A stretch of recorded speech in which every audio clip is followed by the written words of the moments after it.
Volte à fita. Comece a história de novo. Repita a última sessão de Marilyn. Tudo sempre começa pelo fim.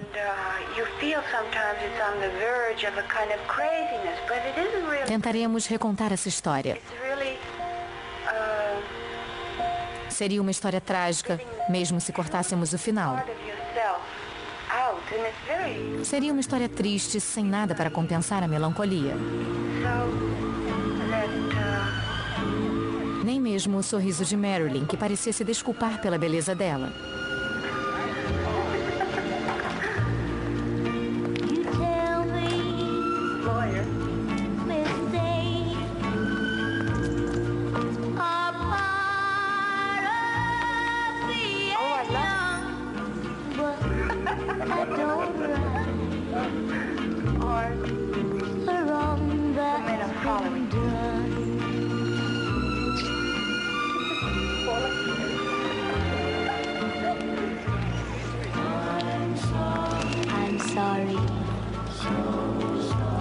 So sorry. Please accept my apology.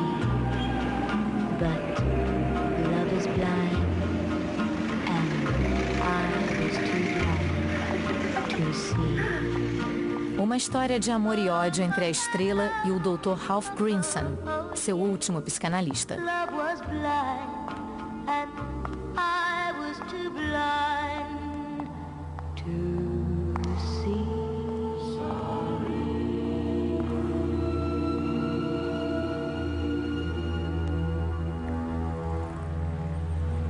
Los Angeles é mais irreal em 2005 do que 40 anos antes.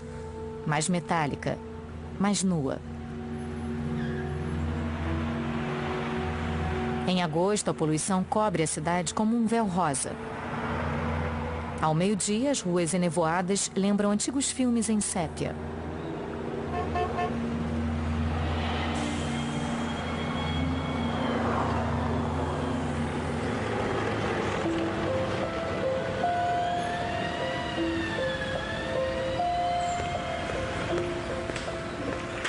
Um homem alto e curvado entra na sede do Los Angeles Times. Ele olha para os lados como se estivesse perdido. O nome dele é John Miner. Ele quer encontrar o jornalista Forger Backwright.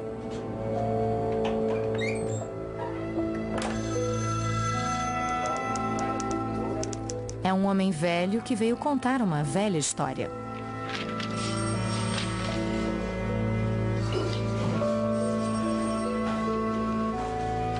Ele explica ao jornalista que transcreveu as fitas que Marilyn Monroe gravou para o Dr. Grinson no início de agosto de 1962, dias antes de morrer.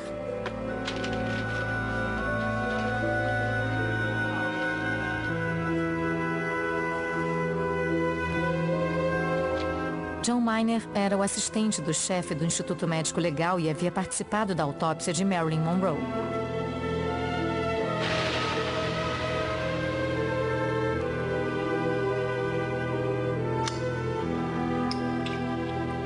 Dada a taxa de 4,5% de barbitúricos no corpo dela, a conclusão do laudo foi provável suicídio.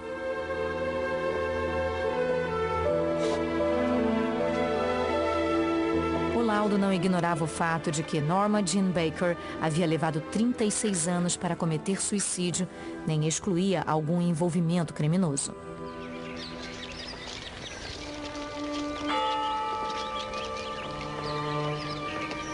Para John Miner, a autópsia havia deixado muitas perguntas sem resposta. Então ele ligou para o Dr. Grinson e eles marcaram um encontro às 5 da tarde, depois do funeral, na casa do médico em Santa Mônica.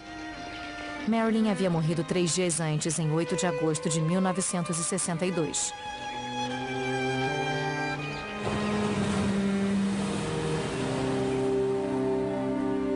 No calor do verão da Califórnia, o Dr. Grinson estava transtornado, com a barba por fazer e cansado. Ele tocou para Miner a fita de 40 minutos. You feel sometimes it's on the verge of a kind of craziness, but it isn't really craziness. Marilyn fala. Sua voz está no limite das palavras. Getting the truth Essa voz do além parece vir de um sonho. is very hard, you know. I mean, it's not easy, let's say. Well, I always have a secret feeling that I'm really a fake or something, or phony, or you know how people feel about themselves. John Miner pergunta ao psicanalista o que ela significava para você. Era apenas uma paciente? Ela se tornou minha filha, minha dor, minha loucura. O que aconteceu naqueles 30 meses em que Marilyn e seu psicanalista se deixaram levar pela loucura de uma terapia sem limites?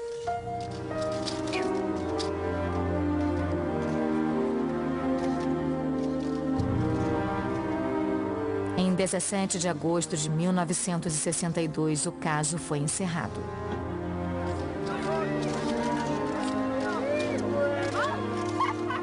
Quarenta anos depois, Miner não se perguntava mais quem matou Marilyn, e sim o que a matou. O cinema, o sexo, a política, a loucura ou a psicanálise? Smells like green tea.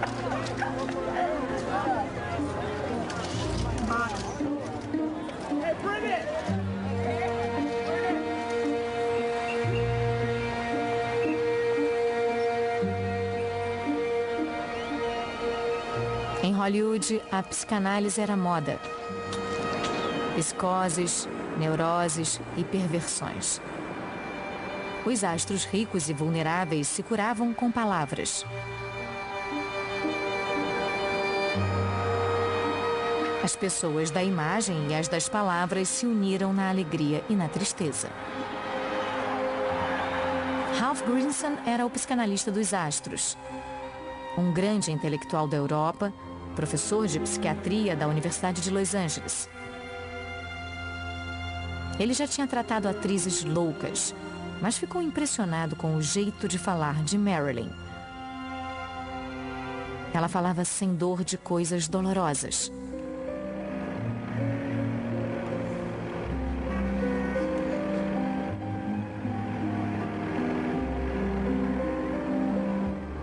Tudo começou num dia de janeiro de 1960.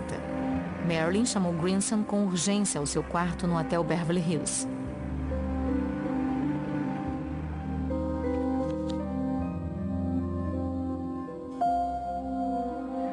Well, for me, if I can realize certain things in my work, Ele encontra uma mulher angustiada, ameaçada pelo uso excessivo de drogas e medicamentos. and I can say that also about my life.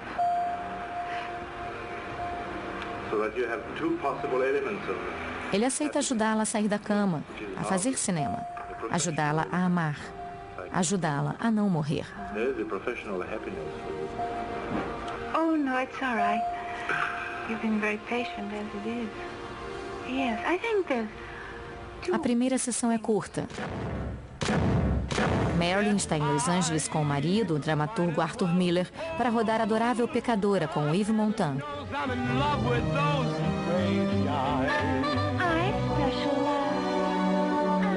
Ela se sente maltratada e mal paga, mas deve um filme ao estúdio Fox. O roteiro é constantemente reescrito e um clima de desastre paira no ar. A equipe espera todo dia que ela acorde. Ela chega ao estúdio cheia de barbitúricos.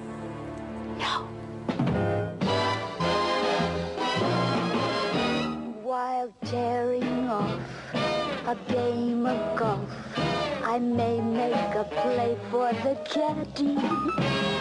But when I do, I don't follow through, 'cause my heart belongs to Daddy. Em 26 de janeiro, a filmagem é interrompida.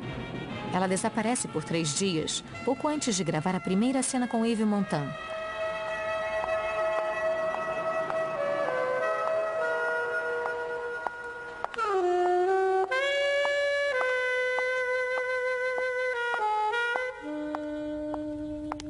Eu queria desaparecer. Nas telas ou fora delas, tanto faz. Só desaparecer, confidenciou a Grinson.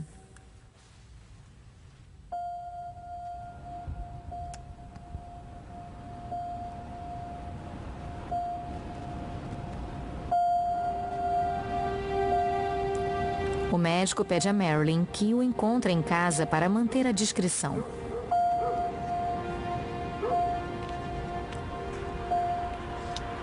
Do you want me to stop? No. Sure. No, it's okay. I just gotta... Uma grande mesa de madeira sem nenhum papel. I could easily be alone. It doesn't bother me to be alone. Some people I know, they... Ela fica surpresa por não ver fotos de Freud. You don't mind. You like solitude? O que lhe chama a atenção é um quadro.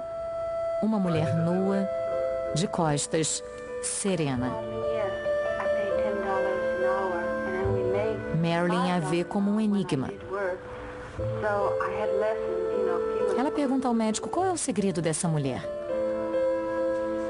Well, I always have a secret, Eu também posei nua. Quando era modelo, olhava para o espelho ou para outras pessoas para descobrir quem era. Marilyn não existe. Quando saio do camarim, sou Norma Jean. Marilyn Monroe só existe na tela. Você tem medo de que sua imagem seja roubada? Grinson pergunta a ela. São muitas perguntas, doutor. Não sei. Só sei que os homens não me veem. Apenas me olham.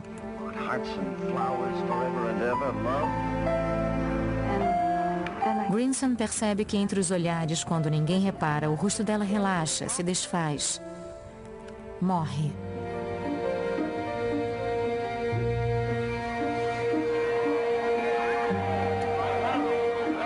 A primeira sessão deve ser encarada como a última. Tudo que é importante já está lá, mesmo que nas entrelinhas. Marilyn não diz mais nada. Ela fica surpresa porque ele não lhe pede para deitar, para vê-la na horizontal. Ainda bem. Ela não gosta que lhe peçam para deitar. Ela tem medo da noite. Medo de que nunca acabe. Ela costuma fazer amor em pé, de dia.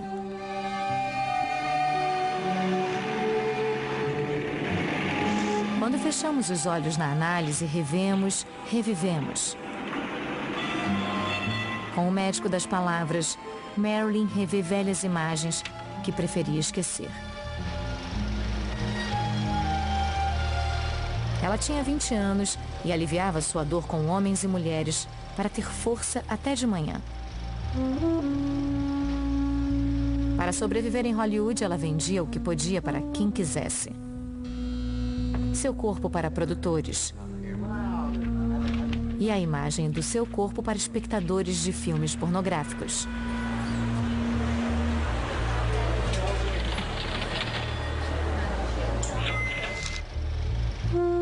Seja sensual e safada.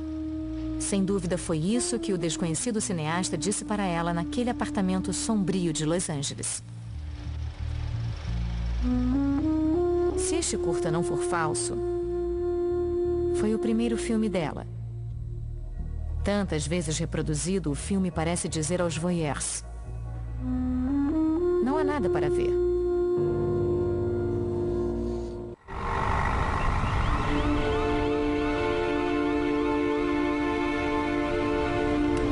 Arthur Miller e Marilyn Monroe trabalham juntos pela última vez num filme, Os Desajustados.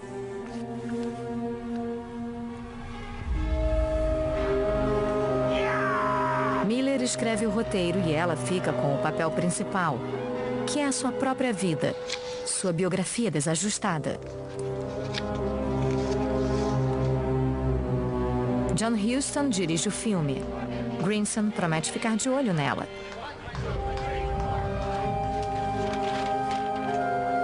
A filmagem começa em Nevada em meados de 1960, com Clark Gable e Montgomery Clift.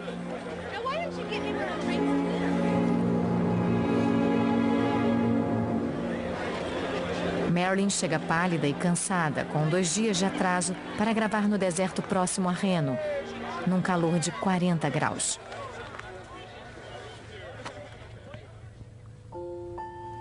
Quando chega, é como uma aparição. Com um vestido justo de seda branca e cerejas vermelhas, sem nada por baixo.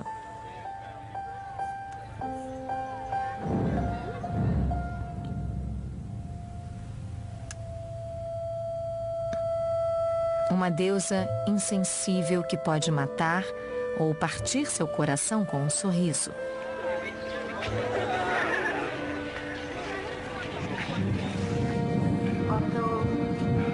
Ela conta ao Dr. Grinson que o papel de Rosalind, uma mulher perdida entre 3 homens e cavalos, era ela mesma. Ela sente o mesmo abandono, a mesma dificuldade de viver. Seu marido escreveu esse papel para mostrar seu amor e sua repulsa.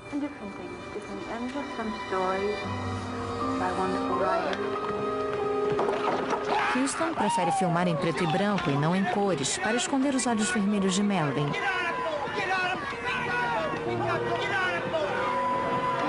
É inútil, ele disse.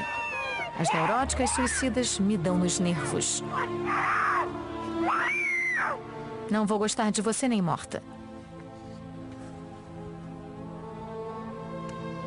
Por que Huston escalou Marilyn? Porque você é uma vadia, não é uma atriz. Como uma verdadeira vadia, paga com sua mente, seu corpo, sua alma. Mas você sabe que não é essa mulher.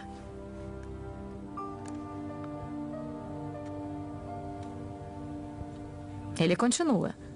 Esqueça essa besteira de Actors Studio. Psicanálise e a atuação não combinam. Preserve sua angústia, é uma fonte preciosa. Sem angústia, pode esquecer essa profissão.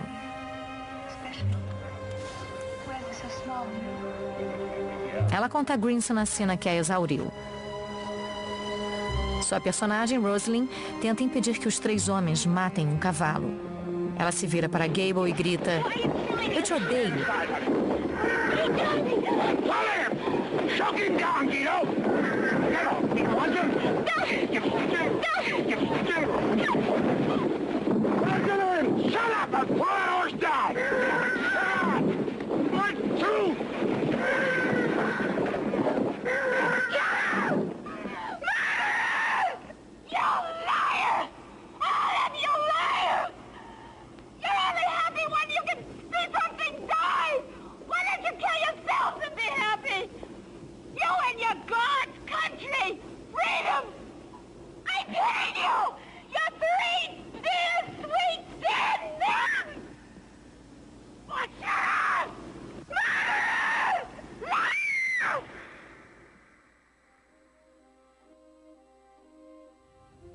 Ela é apenas um corpo frágil diante dos flashes. Ela não consegue mais acreditar que é só um filme, apenas imagens. Quem gostava dela no passado e a ajudava, agora fere, arrancando sua pele aos poucos.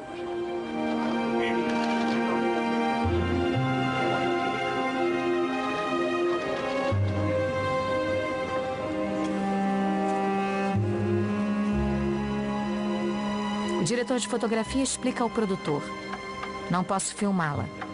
Seus olhos estão vazios. Se continuar assim, o filme já era." E todos faziam a mesma pergunta: "Marilyn vai trabalhar hoje?"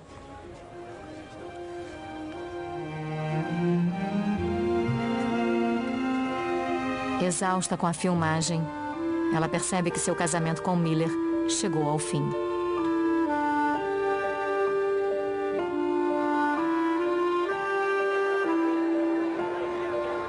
Algumas atrizes são como as estrelas. Ainda vemos sua luz, mas já pararam de brilhar. Estão mortas.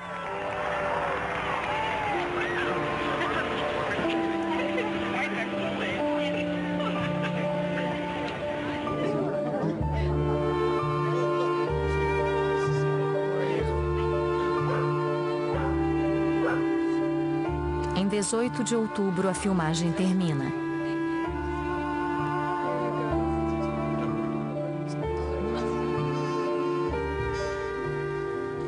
Marilyn chora. Interpretei Marilyn Monroe, Marilyn, sempre Marilyn. Acabei imitando a mim mesma. Quando casei com Miller, eu sonhava em deixar para trás Marilyn Monroe, mas continuo fazendo a mesma coisa. Quero escapar. I don't feel that way about you, Gay. I'm usually told how happy I am. Well, don't get discouraged, girl. You might. First man never said that. Ao saber da morte de Gable, ela não falou com ninguém e não foi ao funeral. Clark Gable, in a Freudian sense, it's supposed to be. Ela confia a Grinson. Nas cenas românticas, eu o beijei com paixão. Eu gostava dos lábios dele. E o bigode dele me acariciava diante das câmeras. Eu não queria dormir com ele. Eu só queria que ele soubesse como eu o amava. Eu queria que ele fosse meu pai. E que ele dissesse que eu era sua filhinha querida.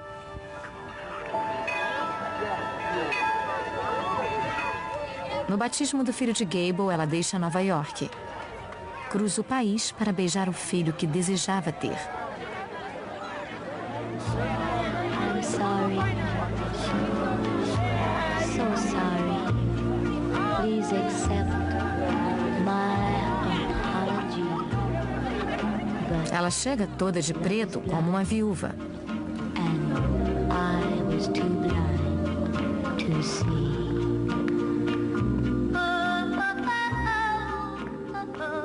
Agora, Marilyn vive entre duas cidades.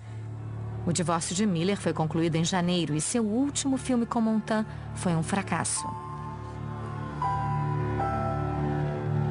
I have been here before. How long ago? Em Nova York, longe de Grinson, ela passa os dias na escuridão, magra, alterada pelos calmantes, escutando canções sentimentais, sem falar nem comer. Beside me, you woke something inside me. I'm still. Marilyn é internada numa clínica psiquiátrica. You could be here with me.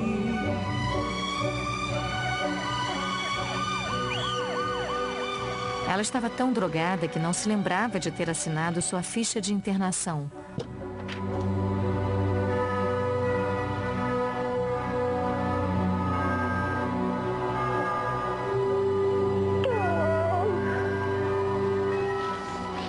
Ela fica no 6º andar, o dos loucos. Em sua cela há grades, sangue e pichações nas paredes por toda parte. Ela só tem direito a um telefonema. Ela liga para Joey DiMaggio. Eles não se falam há 6 anos. Ele corre para ficar com ela.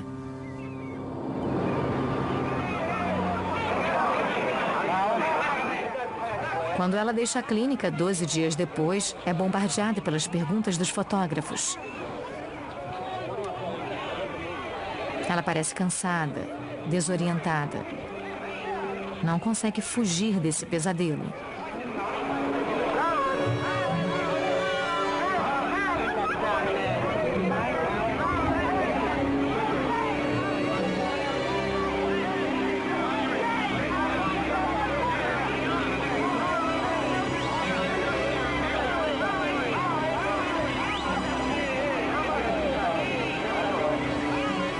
Ela decide voltar de vez para Los Angeles.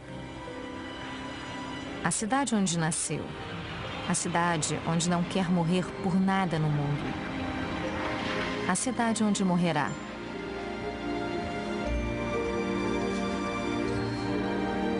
Em 1º de junho, ela faz 35 anos. Ela afirma que está cheia de esperança. Sabe que nunca será feliz, mas ao menos pode ser contente.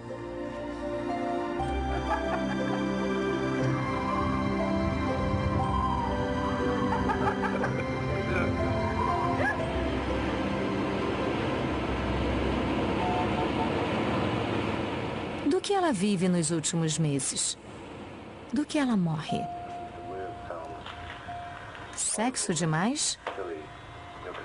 Psicanálise demais como uma droga que não consegue largar? I like people. Grinson está assustado com seu desejo por sexo casual. A polícia contou a ele sobre acusações contra Marilyn por fazer amor com desconhecidos em locais públicos. O terapeuta interpreta isso como medo dos homens. Um desejo de seduzir que a levava a se entregar a qualquer um. Ele acha que a psicanálise não pode ajudar Marilyn. Tem medo de não conseguir salvá-la, de precipitar seu fim. Because I think I have also a gay side to me, also a sad side. And I think that's the way with people also. But there is something in people where they need solitude. Como alguém que se afoga e arrasta seu salvador junto, ela puxa Grinson para o fundo, a escuridão, o vazio. That they, as I think is in myself. Agora ele começa a improvisar, ultrapassando quase todos os limites. Ele incentiva seus filhos a serem amigos dela. Atende ligações dela à noite. Vê Marilyn o tempo todo, abandonando seus outros pacientes. Às vezes, ele a acolhe em casa. O jogo sai do controle. Cada um destrói o outro.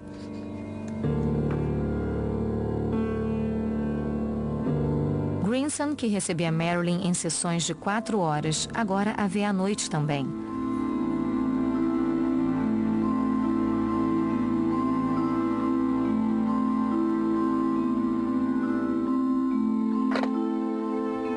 Mas e se o fim viesse de outro lugar?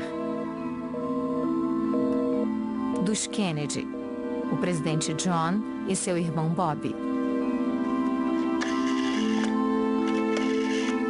Da máfia, que queria usá-la para comprometê-los.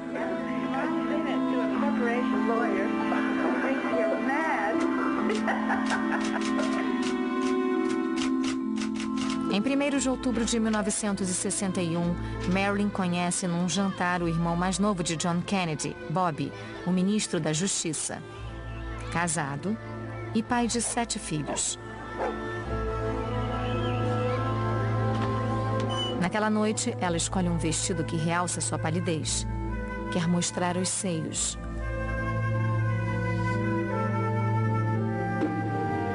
É o comportamento autodestrutivo que Grinson queria que abandonasse. O jantar é na casa de Peter Lawford, cunhado dos Kennedy, conhecido como Cafetão do Presidente. Marilyn está bebendo e Bob se oferece para levá-la em casa.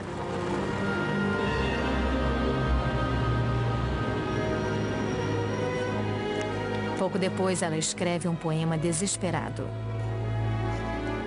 Me ajude. Me ajude. Sinto que a vida está chegando perto e tudo o que quero é morrer. Morrer. Por quê? Por quem?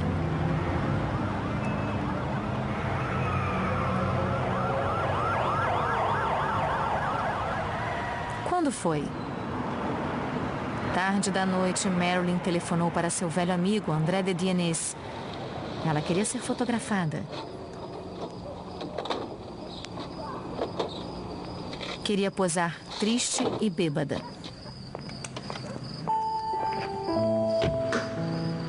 Eles tiram fotos iluminadas pelos faróis. As imagens são melodramáticas. O rosto dela está super exposto. Era assim que ela se sentia, super exposta. Ela estava interpretando? Ou sentia que a tragédia esperava por ela?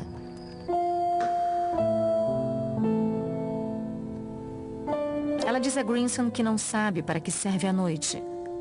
Ele responde: para esperar, para dizer ao outro, para voltar. Mas não há ninguém, só há calmantes, barbitúricos e analgésicos.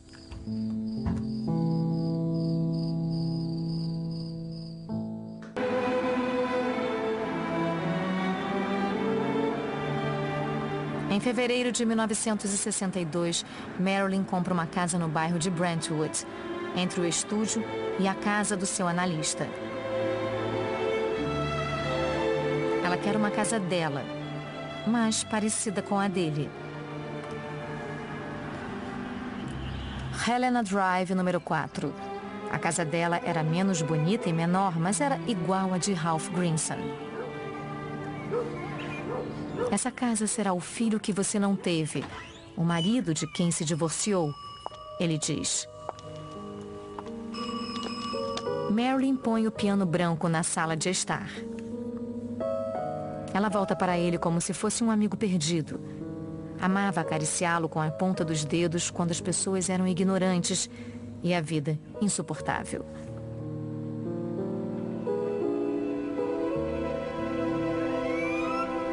Um último filme, uma última casa para agradar Grinson. Parece uma página virada.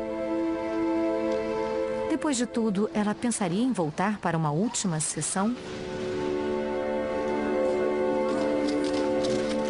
O estúdio Fox avisa que ela deve filmar Something's Got to Give, com George Cukor.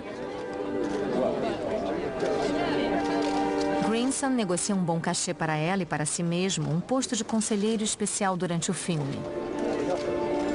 Ele escolherá as imagens para a edição.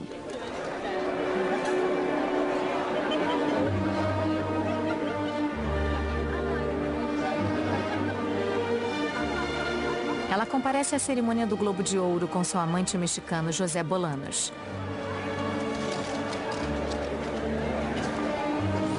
Pálida, magra e bêbada. Com as costas nuas num vestido de seda verde. Muitos acham que é o fim de Marilyn.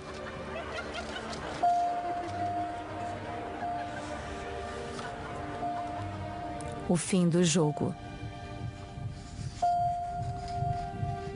Grinson diz que a vida é um tabuleiro de xadrez e uma jogada ruim pode nos forçar a entregar o jogo. A diferença é que a vida não oferece uma revanche. No último ano da vida dela, essa relação é delirante. Grinson quer encarnar o pai que a decepcionou tanto. Ela liga dia e noite para discutir sonhos e angústias. Ele não aguenta mais. Em maio, vai para a Europa. Marilyn perde a cabeça.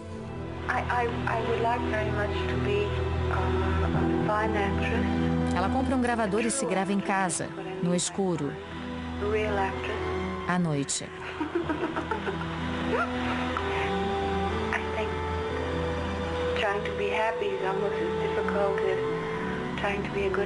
Ela quer que Grinson a ouça falando livremente.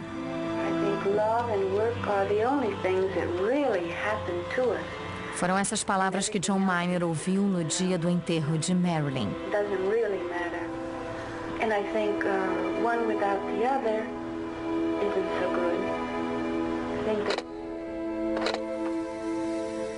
Foram essas fitas que John Miner transcreveu e levou 40 anos depois para o jornalista do Los Angeles Times.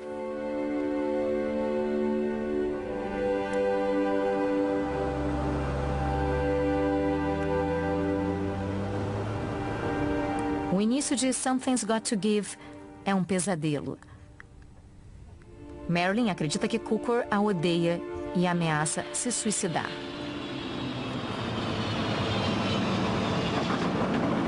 Ela larga a filmagem e vai ao Madison Square Garden cantar no aniversário de 45 anos do presidente. O estúdio ameaça demiti-la.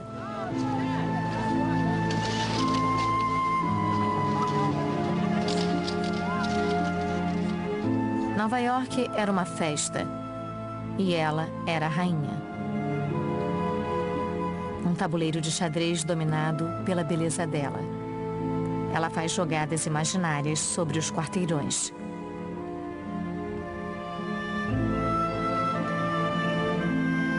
O rei branco está ausente.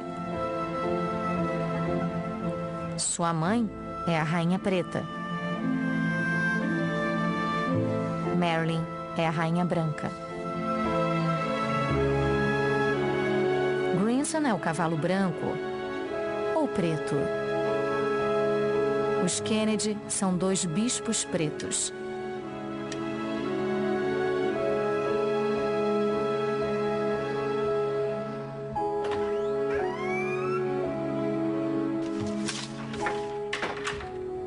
No hotel, um telegrama da Fox cancela seu contrato.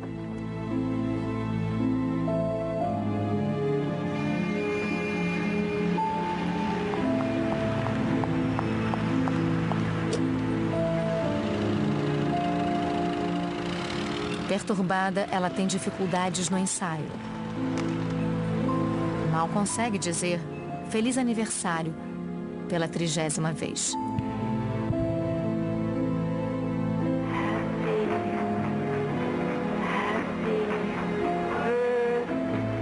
O diretor tem medo da sua voz sofredora, da sua respiração fraca.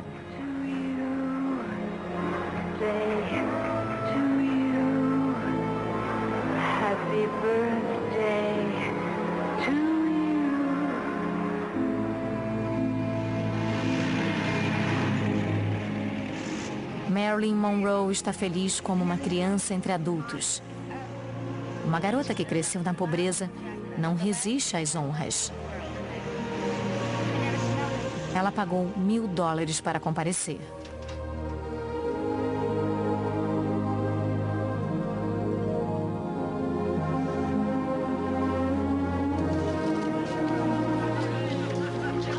À noite, Bob está presente na festa com sua esposa. Mas o presidente vai sozinho. This lovely lady is not only constituted but punctual. Mr. President, Marilyn Monroe.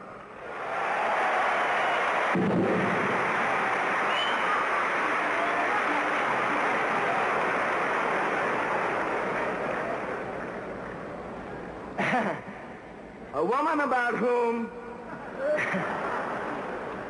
it truly may be said she needs no introduction. So let me just say, here she is. But I'll give her an introduction anyway, Mr. President, because in the history of show business, perhaps there has been no one female who meant so much, Ela surge da who escuridão, has done more. cambaleando.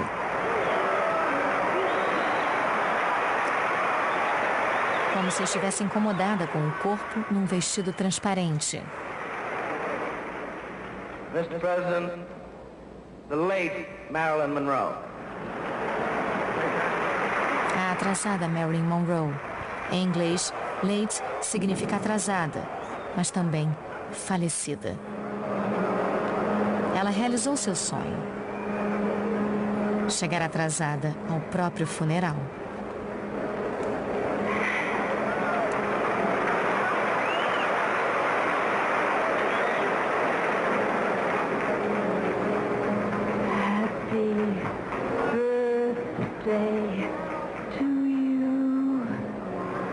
Happy birthday to you. Happy birthday, Mr. President.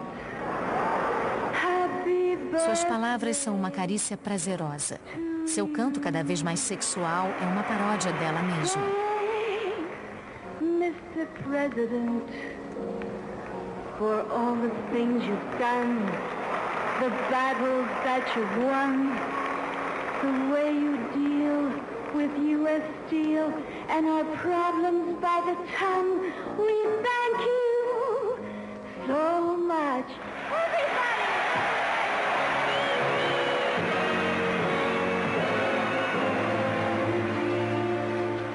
Depois do espetáculo, Bob Kennedy se agita como uma mariposa em volta da chama.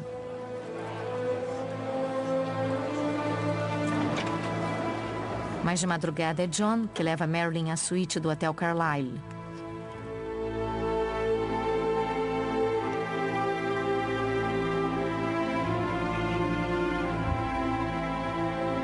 Ela nunca mais verá John Kennedy.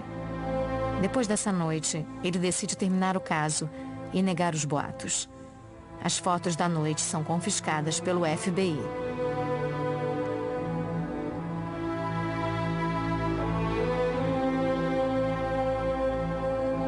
Marilyn está amargurada. Todos comentaram que seu vestido de $6.000 era tão justo que teve que ser costurado nela. Não entenderam. O vestido não era sua pele, mas sua pele era uma roupa de carne. Sua pele não a deixava nua. Quando não pertencemos a nada nem a ninguém, como não pertencer a quem quiser?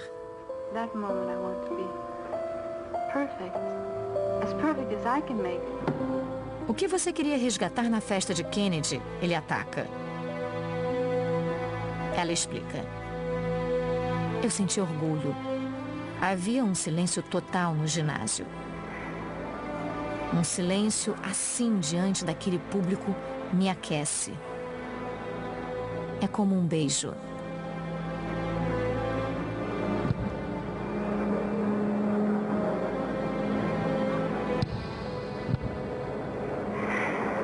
Eu cantaria aquela canção nem que fosse a última coisa que fizesse.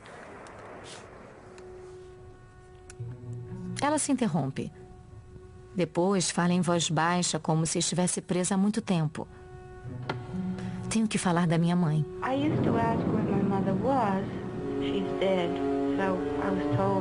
Na época, eu dizia que estava morta para não dizer que era louca.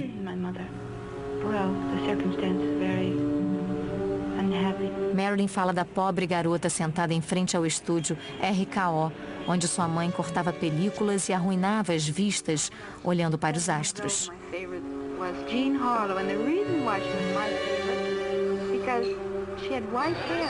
Durante a semana, Gladys lhe dava dinheiro para ir ao cinema.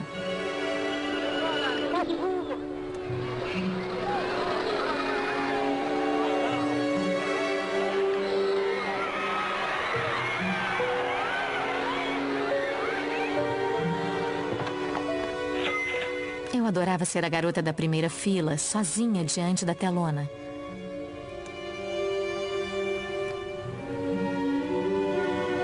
Aos domingos, a mãe a levava aos cinemas de Hollywood. Os palácios da imagem onde Norma Jean iria triunfar.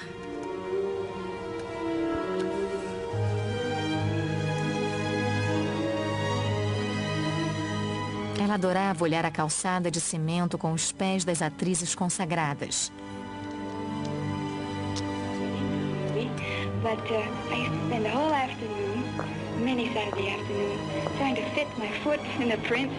Ela encaixava os pés nas pegadas e dizia: é grande demais. Coitada, você nunca vai ter vez.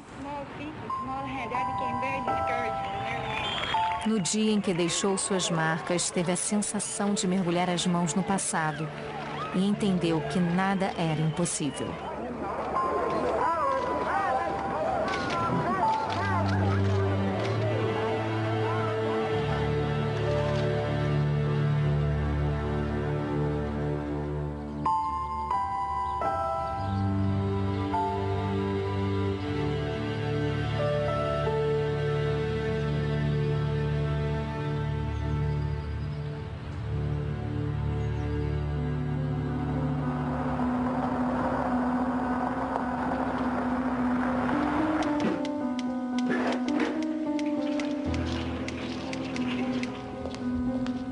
Se fosse um filme noir, a abertura mostraria o vento agitando os eucaliptos. Suave e quente, ele sopra por Beverly Hills, Sunset Boulevard, Santa Mônica. E agora passa em Brentwood. Num filme noir, o telefone tocaria antes do amanhecer na delegacia de Crescent Drive. Marilyn Monroe morreu de overdose. Quem é você? O Dr. Grinson, psiquiatra dela.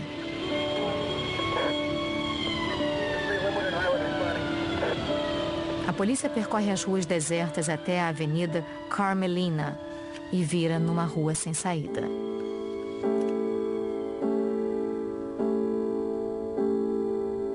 corpo está atravessado na cama como um soldado morto.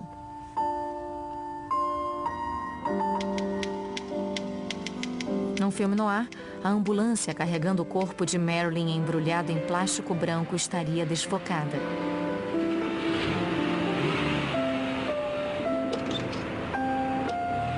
A cena não teria fim. E veríamos na tela Marilyn, última. In our investigation, they state, we have learned that Miss Monroe had often expressed wishes to give up, to withdraw, and even to die. On the basis of all the information obtained, it is our opinion that the case is a probable suicide. Marilyn, Marilyn. Por que tinha que acabar assim? Por que essa vida é tão podre? Escreveria Truman Capote. Em 8 de agosto, o corpo de Marilyn é levado para a capela funerária. A cerimônia é organizada por Joey DiMaggio. Qualquer pessoa do cinema está proibida de comparecer. No início, o Dr. Grinson foi barrado sob o pretexto de ser uma cerimônia só para a família. Que família?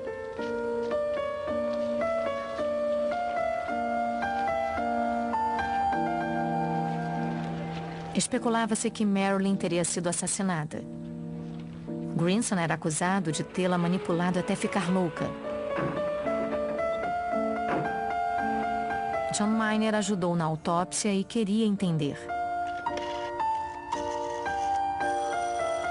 Ele liga para Grinson e eles marcam um encontro para a noite após o enterro. A noite cai e John Miner continua a questioná-lo. Por que disse que Marilyn se suicidou? Marilyn morreu de overdose que pode ter sido forçada. Nunca saberemos a verdade sobre essa morte. Para o inconsciente, o suicídio é quase sempre um assassinato. E o assassinato, às vezes, é um suicídio. Quem matou Marilyn Monroe? Não sei, responde Grinson. A psicanálise deve ter tido uma parcela de culpa. Não a matou, mas não a ajudou a sobreviver. E se foi Gladys Baker, sua mãe, que a matou? O xadrez terminou sem vencedores. Cinema, dinheiro, política e sexo. São as peças de um jogador chamado Morte, que sempre ganha.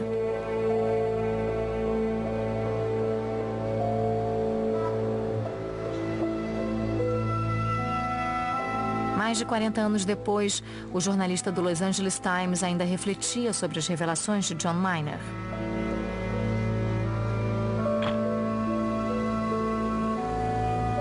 Ele sabia que a verdade estava nessas contradições.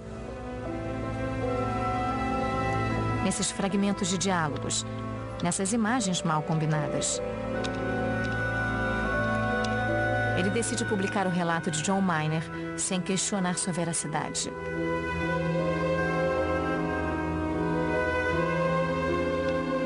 Ele releu o artigo que será publicado no Jornal da Manhã e não gosta do título.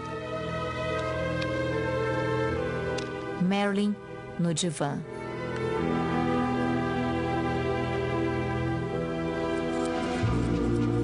I'm sorry, so sorry that I was such a fool. I didn't know love could be so cruel. Oh, oh, oh, oh, oh.